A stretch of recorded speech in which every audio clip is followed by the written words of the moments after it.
Sir ఇంకో ఇటు sir ఈ విషయంలో పెద్దిరెడ్డి విషయంలో ఒక సీఎంగా చిత్తూరు జిల్లా వాసిగా చంద్రబాబు నాయుడు గారు ఏదో ఆయన రక్షించడానికి ప్రయత్నం చేస్తున్నాడు అంటే గనక చిత్తూరు జిల్లా ప్రజలకు ఆయన ద్రోహం చేసినట్లే కదా సార్ చంద్రబాబు నాయుడు గారు.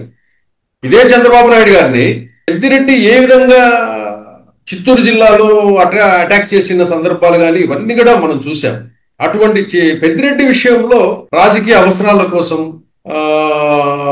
కాంప్రమైజ్ కావటము ఇవన్నీ చూస్తే రేపు ఇవన్నీ రాష్ట్ర ప్రజలు ఏ విధంగా భావిస్తారు సార్? ఇప్పుడు చంద్రబాబు నాయుడు అనే వ్యక్తి మీద ఆ విశ్వసనీయత కోల్పోతాడు కదా ఇటువంటి కాంప్రమైజ్లన్నీ అయిపోతుంటే.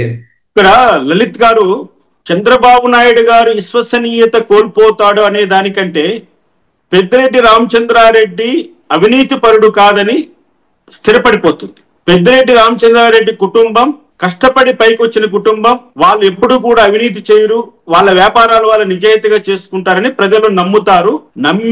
నమ్మి ఆ కుటుంబాన్ని ఆదరిస్తారు. చంద్రబాబు నాయుడు గారు గాని పెద్దిరెడ్డి చేసినటువంటి అక్రమాలను వెలికి తీయకపోలేకపోతే, పెద్దిరెడ్డి కుటుంబం చేసినటువంటి అరాచకాల పైన కఠిన చర్యలు తీసుకోకపోతే ఇక్కడ ప్రజలు రేపొద్దున చంద్రబాబు నాయుడు కంటే పెద్దిరెడ్డి రామచంద్రారెడ్డి గొప్ప రాజకీయ నాయకుడని చెప్పే స్థాయికి వెళ్ళిపోతారు. పెద్దిరెడ్డి రామచంద్రారెడ్డి కుటుంబం గాని, వైఎస్ రాజశేఖర రెడ్డి కుటుంబం గాని, నారా చంద్రబాబు నాయుడు కుటుంబం గాని ఈ రాయలసీమ ప్రాంతంలో చెప్పుకోదగ్గ రాజకీయ పలుకుబడి అత్యంత బలమైనటువంటి రాజకీయ కుటుంబాలు ఈ మూడు అని మనం చెప్పుకోవచ్చు. ఈ మూడు కుటుంబాల్లో నారా చంద్రబాబు నాయుడు గారు సీఎం అయ్యారు, వైఎస్ రాజశేఖర రెడ్డి సీఎం అయ్యాడు. ఇంకా పెద్దిరెడ్డి రామచంద్రారెడ్డి సీఎం కాలేకపోవడానికి ఆయన చేసినటువంటి కాంగ్రెస్ ప్రభుత్వంలో ఉండంగా ఆయన నడిపినటువంటి అసంతృప్తి రాజకీయాలు, రాజశేఖర రెడ్డి పైన ఆయన పాటించిన విధానం కారణం కావచ్చని అనుకోవచ్చు.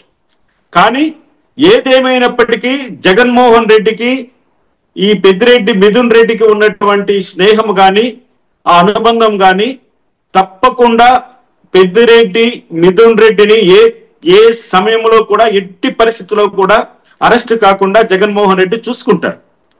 జగన్మోహన్ రెడ్డి ఆ విధమైనటువంటి అష్యూరెన్స్ కూడా పెద్దిరెడ్డి రామచంద్రారెడ్డికి ఇచ్చాడని, పెద్దిరెడ్డి రామచంద్రారెడ్డి పార్టీ మారకుండా ఆ అష్యూరెన్స్ పైనే ఇంతవరకు కొనసాగుతూ ఉన్నారని వైఎస్ఆర్సీపీలో చర్చ అందరూ ఇక్కడ మాట్లాడుకుంటున్నటువంటి మాటలు.